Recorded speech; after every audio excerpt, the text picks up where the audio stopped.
محترم ناظرین، السلام علیکم۔ ہر انسان کی فطرت میں کہانیوں کو سننے کا شوق روز اول سے ہی رہا ہے، لیکن قرآن پاک میں انبیاء کے قصے بیان کیے گئے ہیں، ان کا مقصد کچھ اور ہی ہے۔ روز اول سے ہی انبیاء کا آنا جانا لگا رہا ہے اور آپ صلی اللہ علیہ وآلہ وسلم پر ختم ہوا۔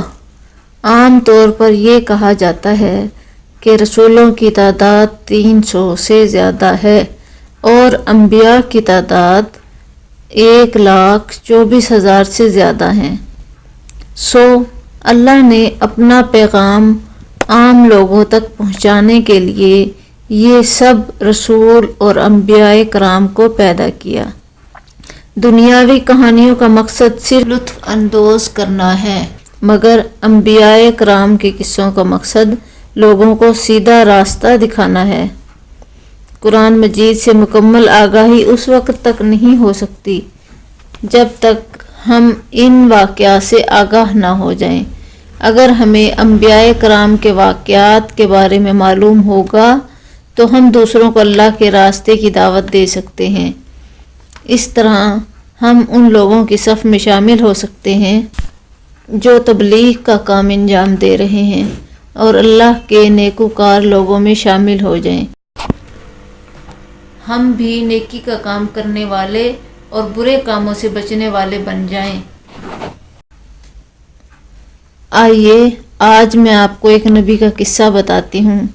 آپ لوگوں سے التماس ہے کہ اسے غور سے سنیں اور اس پر عمل کریں اور ساتھ ساتھ میری اس ویڈیو کو دوسروں تک پہنچائیں تاکہ آپ بھی اس دعوت خیر میں شامل ہو سکیں۔ اللہ تعالیٰ نے جب آدم کو پیدا کرنا چاہا تو حضرت آدم علیہ السلام کا مٹی کا پتلا بنایا اور 40 سال کے بعد اس پتلے میں جان ڈال دی اور جنت میں داخل کر دیا۔ حضرت آدم علیہ السلام وہ واحد انسان تھا جو سب سے پہلے جنت میں داخل ہوئے۔ حضرت آدم علیہ السلام چونکہ جنت میں اکیلے تھے، جس کی وجہ سے وہ وہاں بور ہوتے، تب اللہ تعالیٰ نے اماں حوا کا پتلا بنایا، جبکہ آدم علیہ السلام کا پتلا سب کے سامنے بنایا، اور وہ پتلا 40 سال تک بغیر روح کے پڑا رہا۔ اب جبکہ اماں حوا کا پتلا بنایا تو پردے میں بنایا اور حضرت آدم علیہ السلام کو سلا دیا، فرشتوں کی آنکھوں پر پٹی باندھ دی اور اماں حوا کا پتلا بنانے کے بعد اسے لباس پہنایا اور آدم علیہ السلام کے بائیں جانب لٹا دیا۔ پھر جب آدم علیہ السلام کی آنکھ کھلی تو اماں حوا کو اپنے بائیں جانب پایا اور حیران ہوئے اور کہا یہ کون ہے؟ تو اللہ تعالیٰ نے فرمایا یہ تیری بیگم ہے۔ اللہ تعالیٰ نے ان دونوں کا نکاح جنت میں پڑھایا۔ کہا جاتا ہے کہ مردوں میں سب سے زیادہ خوبصورت حضرت یوسف علیہ السلام تھے، جبکہ عورتوں میں اماں حوا سب سے زیادہ خوبصورت عورت ہیں، اور اللہ تعالیٰ نے اماں حوا کو بابا آدم علیہ السلام کے بائیں جانب سے پیدا کیا۔ اس کا پیغام یہ ہے کہ انسان کا دل چونکہ بائیں جانب ہوتا ہے اور یہ سائیڈ نازک ہوتی ہے، لہٰذا عورت کو دل کے قریب رکھنا چاہیے۔ یہ بہت نازک ہوتی ہے، لہٰذا عورت کو پیار سے ڈیل کرنا چاہیے۔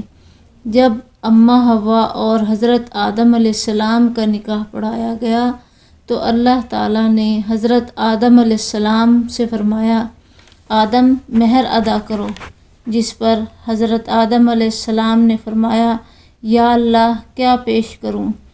اللہ تعالیٰ نے فرمایا آدم تیری نسل میں میرا حبیب آنے والا ہے، پس ان پر درود پڑھ دے تو آپ کا مہر ادا ہو جائے گا۔ اس کے بعد اللہ تعالیٰ نے حضرت آدم علیہ السلام اور اماں حوا کو فرمایا تم دونوں جنت میں رہو اور جیسے چاہو کھاؤ پیو، بس سوائے اس درخت کے پھل کے، ورنہ ظالموں میں سے ہو جاؤ گے۔ ایک اور جگہ فرمایا اور جب ہم نے فرشتوں سے کہا کہ آدم کو سجدہ کرو تو فرشتوں نے سجدہ کیا، مگر ابلیس نے ایسا نہ کیا۔ پس اے آدم، ابلیس تمہارا دشمن ہے، ایسا نہ ہو کہ تم دونوں کو جنت سے نکلوا دے۔ پس اس سے ثابت ہوا کہ ابلیس یعنی شیطان کی انسان سے دشمنی شروع سے ہی ہے۔ پھر شیطان نے ان دونوں کے دلوں میں وسوسہ ڈالا کہ اگر تم اس درخت کا پھل کھا لو گے جس سے اللہ نے تمہیں منع فرمایا ہے تو تم فرشتے بن جاؤ گے اور کبھی فنا نہ ہوگے، جبکہ اس وسوسہ کا مقصد یہ تھا کہ اس پھل کے کھانے سے وہ دونوں ننگے ہوتے اور جنت سے نکال دیے جاتے۔ ان کی شرمگاہوں کو ننگا کرنے کے لیے اس نے ایسا کیا، جبکہ وہ دونوں کپڑے میں ملبوس تھے۔ اماں حوا نے حضرت آدم علیہ السلام سے کہا کہ ابلیس اللہ کی قسمیں کھا رہا ہے کہ اس درخت کے پھل کھانے سے کچھ نہ ہوگا، تو حضرت آدم علیہ السلام نے اماں حوا کو انہوں نے اس درخت کا پھل کھا لیا اور وہ دونوں شیطان کے وسوسے میں آ گئے۔ اس درخت کا پھل کھاتے ہی ان دونوں کے کپڑے اتر گئے اور وہ ننگے ہو گئے۔ اب ان دونوں کو ایک دوسرے سے شرم آنے لگی اور وہ دونوں درختوں کے پتے توڑ کر اپنے جسموں پر لگانے لگے۔ پھر آدم علیہ السلام وہاں ادھر ادھر بھاگنے لگے۔ تب اللہ تعالیٰ نے فرمایا آدم کہاں جا رہے ہو؟ تم مجھ سے بھاگتے ہو؟ آدم علیہ السلام بولے اے میرے رب، میں شرم کی بنا پر بھاگ رہا ہوں، اور اس وجہ سے کہ تیرے سامنے برہنہ کیسے رہوں، اور پھر یہ بھی میں نافرمانی کر چکا ہوں۔ اب اللہ تعالیٰ نے فرمایا اے آدم، میں نے نہیں فرمایا تھا کہ شیطان تمہارا اور تمہاری بیوی کا کھلا دشمن ہے؟ جس پر آدم علیہ السلام نے کہا اے ہمارے رب، ہم نے اپنا بڑا نقصان کیا ہے، اور اگر تو نے ہمیں معاف نہ کیا تو ہم خسارہ پانے والوں میں سے ہو جائیں گے۔ بس اس سے یہ بھی پتہ چلا کہ ایک غلطی ابلیس نے بھی کی تھی، اور کہ اس نے اللہ کے حکم پر انسان کو سجدہ نہیں کیا تھا، اور ایسے ہی غلطی انسان نے کی تھی، مگر فرق یہ ہے کہ انسان نے اس پر معافی مانگ لی جبکہ شیطان نے ایسا نہ کیا۔ پس پھر آدم علیہ السلام اور ان کی بیوی کے لیے حکم ہوا کہ جنت سے اتر جاؤ، اور فرمایا شیطان تمہارا دشمن ہوگا اور تم دونوں زمین پر رہو گے۔ سو ابلیس یعنی شیطان اور حضرت آدم علیہ السلام، ان کی بیوی اماں حوا کو زمین پر اتار دیا گیا۔ ابن عباس رضی اللہ عنہ کے مطابق حضرت آدم علیہ السلام کو ہند میں اور اماں حوا کو جدہ میں اتارا گیا۔ جب حضرت آدم علیہ السلام اور حوا زمین پر آئے تو 200 سال تک معافی مانگتے رہے اور روتے رہے اور 40 دن تک کچھ بھی نہ کھایا پیا، جبکہ دوسری روایت کے مطابق حضرت آدم علیہ السلام نے 300 سال تک آسمان کی طرف سر نہ اٹھایا ندامت کی وجہ سے۔ کہا جاتا ہے کہ اگر تمام انسانوں کے آنسو اکٹھے کیا جائیں تو بھی حضرت آدم علیہ السلام کے آنسوؤں کا 10واں حصہ نہیں بنتے۔ 300 سال کے بعد جب آدم علیہ السلام نے سر آسمان کی طرف اٹھایا تو دیکھا کہ آسمان پر لا الہ الا اللہ محمد رسول اللہ کا کلمہ لکھا ہوا ہے، جس پر حضرت آدم علیہ السلام نے کہا، اے میرے رب، محمد رسول اللہ کے وسیلے مجھے معاف کر دے۔ جس پر اللہ تعالیٰ نے فرمایا، اے آدم، تو محمد رسول کو کیسے جانتا ہے؟ فرمایا، اے میرے رب، جس کا نام تیرے نام کے ساتھ جڑا ہو تو وہ بھی تیری طرح عظیم ہوگا۔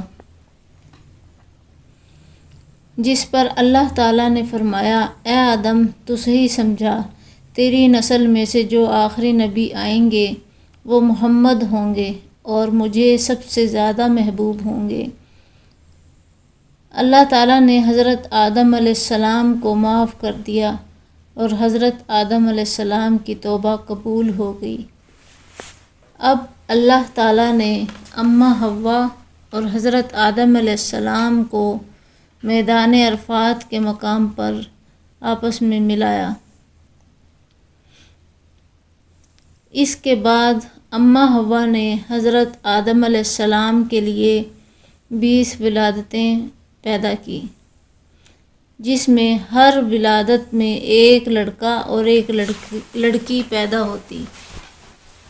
پہلے قابیل پیدا ہوئے اور اس کی بہن، پھر دوسری ولادت میں حابیل اور اس کی بہن، پھر شیش اور اس کی بہن۔